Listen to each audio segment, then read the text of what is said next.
Eu fiquei... A gente está aqui analisando as vozes, né? É verdade. Uma mais rouca, outra mais instável.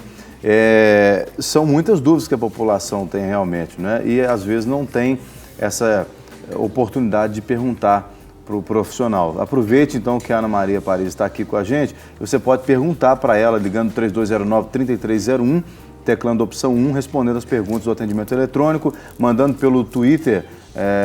Nós vamos ter o tablet aqui para registrar a sua participação em tempo real, que é @DeTudoUmPouco.tv, ou pelo telefone ao vivo 3253-3320. Bom, a gente quer saber mais informações a respeito dos exercícios e tal, e outros casos também, porque a gente está ficando muito preso na voz aqui, mas eu queria que a gente pudesse falar mais sobre os outros casos. Tem uma pergunta aqui da Alva Rosileia, ela é de Conselheiro Lafayette, no interior de Minas, e ela diz o seguinte: fiz uma cirurgia para tirar a tireoide, quero saber se precisa de algum tratamento. Você, enquanto fonoaudiólogo, esse caso especificamente também passa pela sua mão? Sim, ela deve estar com alguma alteração na voz.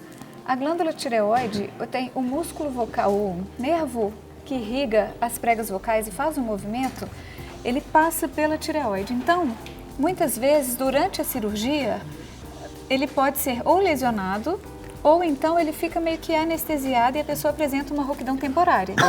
Se há lesão do nervo, aí a pessoa fica com uma paralisia de prega vocal e a gente tem que trabalhar para conseguir melhorar a qualidade da voz daquela pessoa. E se ele tiver anestesiado, que seria uma parestesia, a gente tem que trabalhar para ela voltar a funcionar, para reativar o movimento da prega vocal. Eu acho que você podia também falar um pouquinho da hidratação para a voz. Sim. Né? O que é bom, se alguns alimentos, às vezes algumas pessoas falam que a maçã ela é boa, é verdade, não São é? os mitos, a né? água, o que é mito, o que é verdade? Ele até falou teve um lá que falou sobre água gelada ou não, já desmistifica isso pra gente. Exatamente. A maçã é excelente porque a maçã ela é um alimento adstringente, então ela limpa o trato vocal e o trato digestivo. Então, se você for usar sua voz, vai cantar, vai falar, come uma maçã antes, que você vai ter menos chance de ter pigarro e é bom para a saúde de forma geral, né? Agora, os gelados. Se você estiver cantando durante uma apresentação, se você estiver dando uma aula, se você estiver, como vocês aqui, usando a voz profissionalmente, durante o uso da voz, não usar o gelado. Por quê? Vocês estão com a voz aquecida. Então, vai acontecer um choque de temperatura. Entendi. Então, durante o uso da voz, usar água ambiente. Fora disso, não tem problema nenhum tomar o gelado, desde que você não tenha sensibilidade ao gelado. Pois é, mas eu converso, falo o dia inteiro, então hora nenhuma para tomar gelado. Não, eu digo, por exemplo, você está no fim de semana, está com a sua família, num almoço, num jantar, não tem o menor problema, porque você é locutor de rádio. Sou. Então, durante o seu manuseio ali na mesa, não tome o gelado. Pois é, mas no rádio eu uso impostação de voz, aqui não.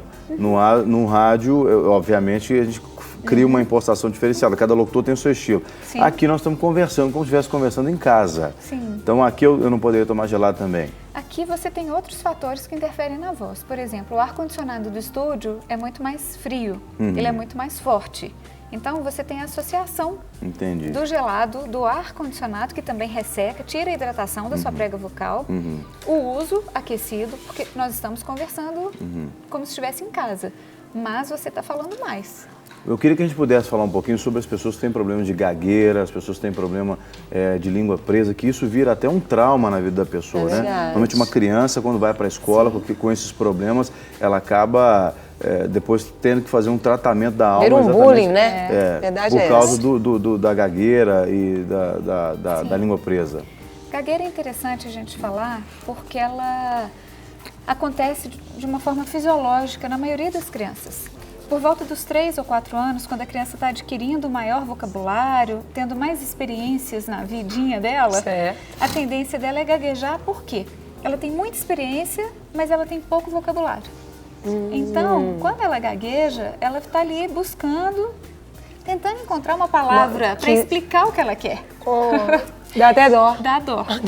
Então, por volta dos 3, 4 anos é normal. O que não pode acontecer é deixar esse momento fixar na vida da criança. E como é que isso acontece?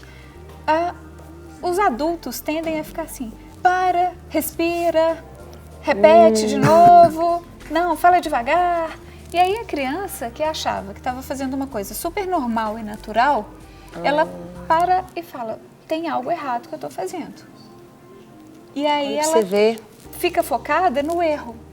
E qual que é a postura? O adulto, então, tem que tratar naturalmente. Não completar a frase, né? Porque, às vezes, a tendência de quem conversa com uma pessoa que tem... gagueira, né? Essa gagueira é você, às vezes, completar aquilo que ela está falando.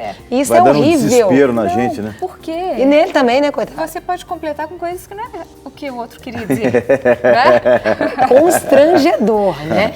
E a criança, ela, como eu disse, está nesse momento que é um momento maior de socialização.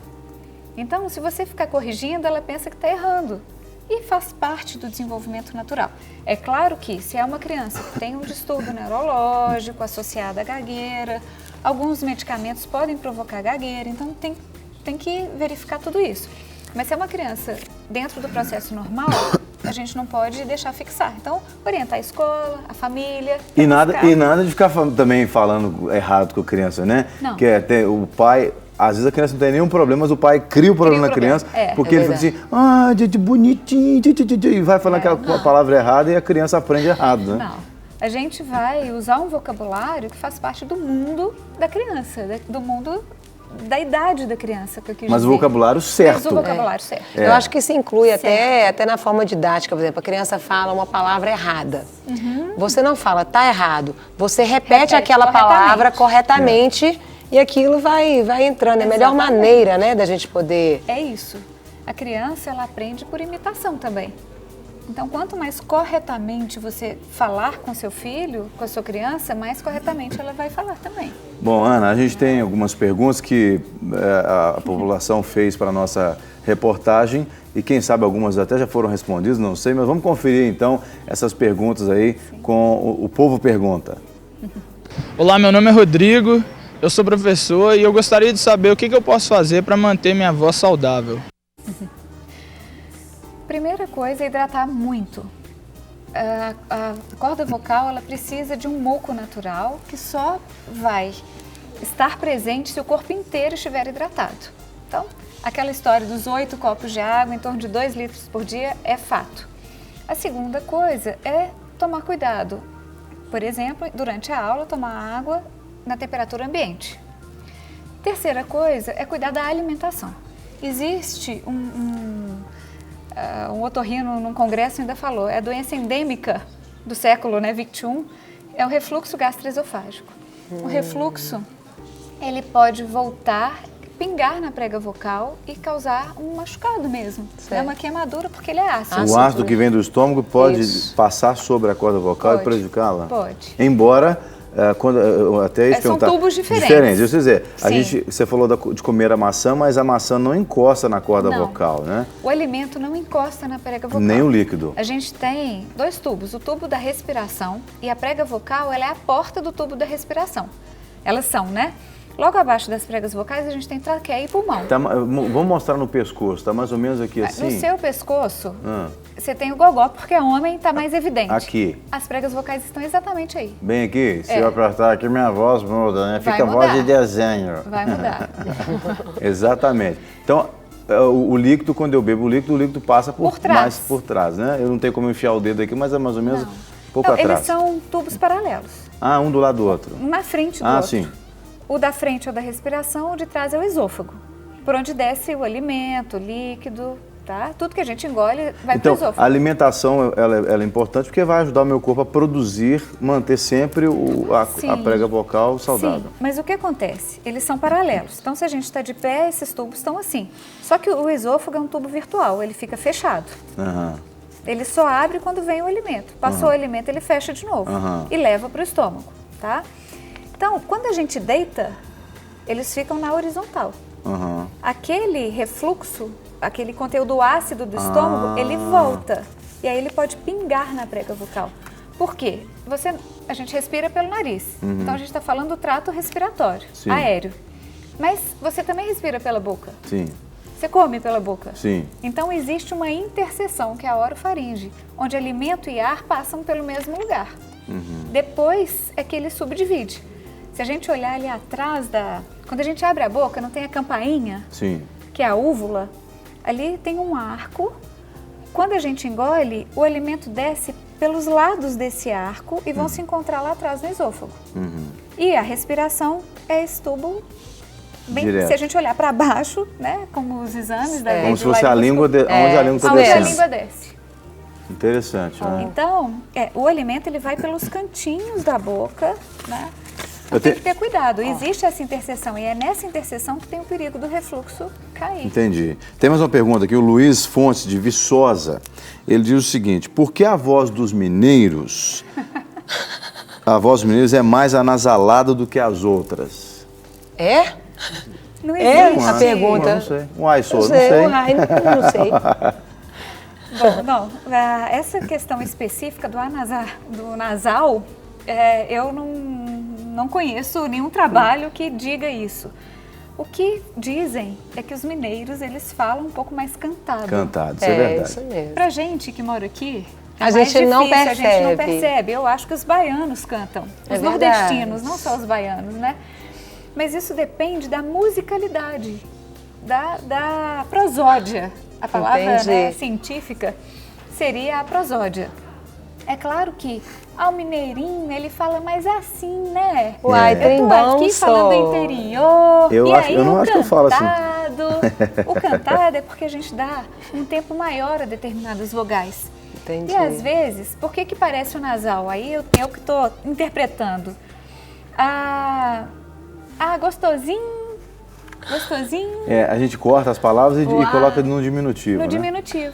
É Esse verdade. queijinho, então... a gente Termina vai com N. Tudo no Com in. MN. Não é? Mamãezinho, E a gente prolonga papaizinho. ainda isso, né? No interior, É verdade.